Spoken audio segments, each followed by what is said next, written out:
The position held by Chrysostom in the history of exegesis is remarkable.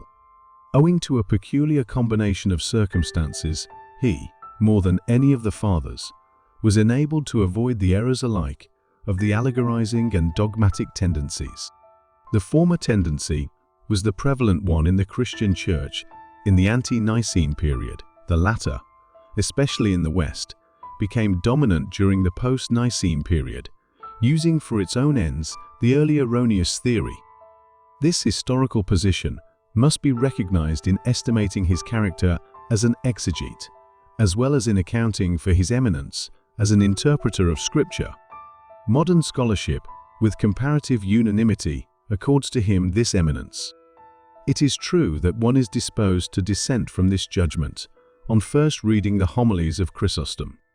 Trained in our modern exegetical methods, the reader may unconsciously compare the expositions of the Greek Father with those of Luther and Calvin, if not with those of Meyer and Weiss.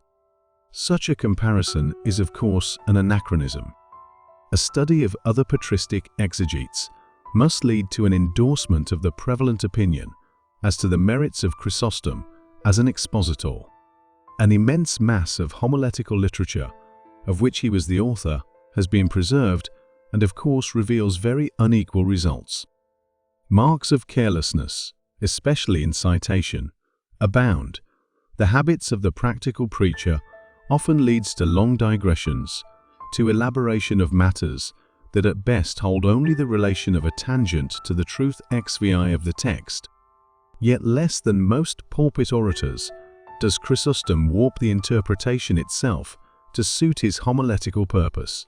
Occasionally vehement invective occurs when an exegetical difficulty is encountered, and it is easy to suppose that unconsciously the former has been used to cover up the latter.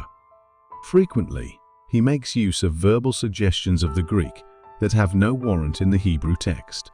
Yet, where he is not thus misled, his comments on the Old Testament present the same characteristics as those on the New. The most marked peculiarity of Chrysostom as an exegete is his comparative freedom from the allegorizing tendency that prevailed in the early Christian centuries.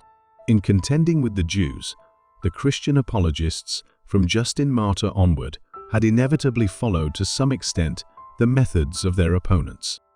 The Jewish schools of interpreters, both at Alexandria and in Palestine, while somewhat antagonistic to each other, had in common this allegorizing habit.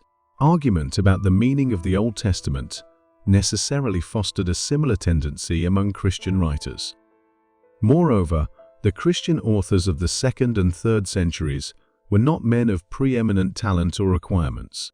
The victory won by the Church was ethical rather than intellectual. Then, as now, profound piety, when not combined with accurate knowledge and mental acumen, delighted in mystical fancies. Types could be invented far more easily than texts could be investigated. At length, this tendency found in Origen an advocate who had the ability to formulate its principles, and also the learning and industry necessary to illustrate the method by copious comments of his own.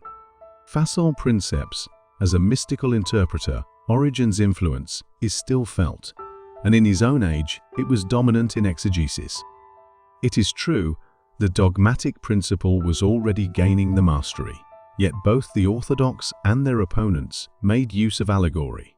The former combined the two tendencies, the latter placed them in antagonism. Curiously enough, the doctrinal controversy that arose in consequence of some of Origen's views was made the occasion of an attack upon Chrysostom, and the kindness he showed to certain Egyptian monks, who were followers of Origen, became the pretext for those harsh measures which resulted in his banishment and death.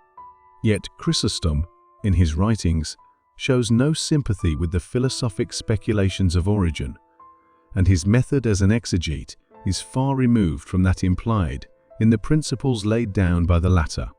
The great preacher never dishonors the literal or historical sense of Scripture, and though he occasionally refers to interpretations, using the phrase applied by Origen to the mystical sense of passages, these are never exalted above the plain meaning of the words of the text, No one living in the age of Chrysostom could be a diligent student of the Bible and ignore the labors of Origen. Despite his advocacy of the mystical theory and his excessive speculative tendency, he had done more for exegetical theology than any of his predecessors. In these days, we owe him too much to forget these services. The wonder is that Chrysostom, familiar with his writings, was so little influenced by the erroneous hermeneutical principles he advocated and exemplified.